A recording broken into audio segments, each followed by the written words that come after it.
Meanwhile, somebody else in that party is Nancy Pelosi. And, the Olympics, you're going to see the opening ceremonies tonight. If you watch, I don't know anybody who's excited about this year's Olympics.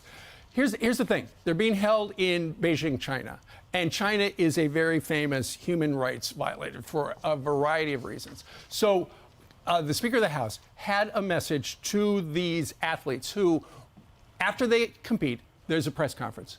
And she made it very clear. Whatever you do, don't say anything bad about China. Watch. You're there to compete.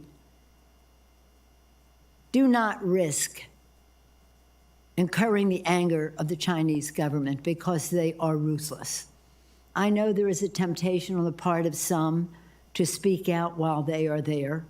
I respect that, but I also worry about what the Chinese government might do. I mean, everyone does think that, but that is insane that we're sending.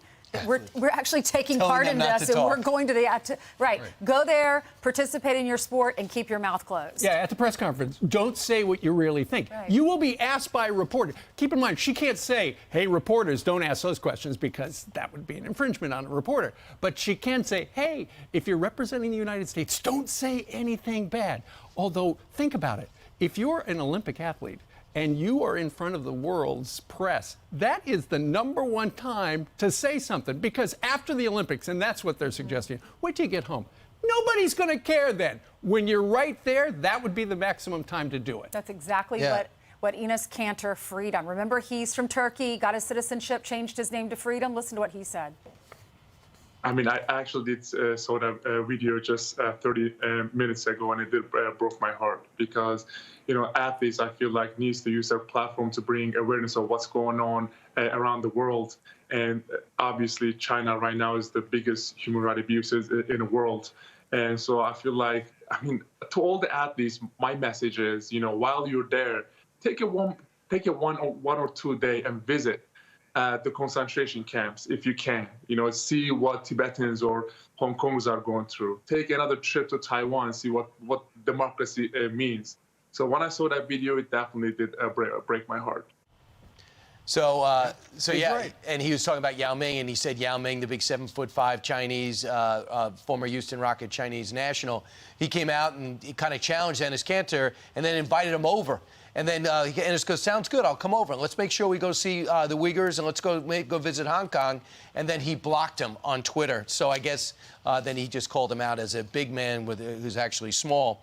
India will skip the opening ceremonies, which start in 5 minutes, because they will not attend because the torchbearer, reportedly chosen by the Chinese authorities, riled up New Delhi's anger. India's foreign affairs spokesperson on Thursday said it was regrettable that the Chinese side had chosen to politicize an event like the Olympics. They actually thought they were going to go to the Olympics and not have it politicized? There's no fans. There's no broadcasting. There's no broadcasters in the country. Right. So you were going to look at, I understand why Japan did it, but there's no way that China should be doing it. When we put 101,000 people in the Michigan Stadium, you should be able to put some people in an arena. Even their family members can't go. If that were your child, wouldn't you want to be there? So you're not allowed to bring your family, and you're not allowed to talk. That's just one of the things that threw off Simone Biles, evidently. She was so out of her element because there was no one around. Also, it could be, when you see the athletes, if you watch the opening ceremonies later, as it will be broadcast here in the United States, if you are watching, you may know, unless you count, you might actually be missing some American athletes, because some American athletes apparently feel so strongly about human rights violations of China, they don't want to take part in it. Mm-hmm. But rather than announce that they're not doing it, they're just going to sit in the Olympic Village. They, too, will not say, "Hey, I had a little silent protest," until after the games, and they're back here in America, where they can speak freely and safely. 3.5 weeks. It's crazy. Hi, everyone. I'm Brian Kilmeade. I want you to do me a favor. I want you to click to subscribe to the Fox News YouTube page. This is the only way that I know for sure that you're not going to miss any great commentary, any great news bites, any great interviews coming your way on Fox. You can get it all here on YouTube. So subscribe right now.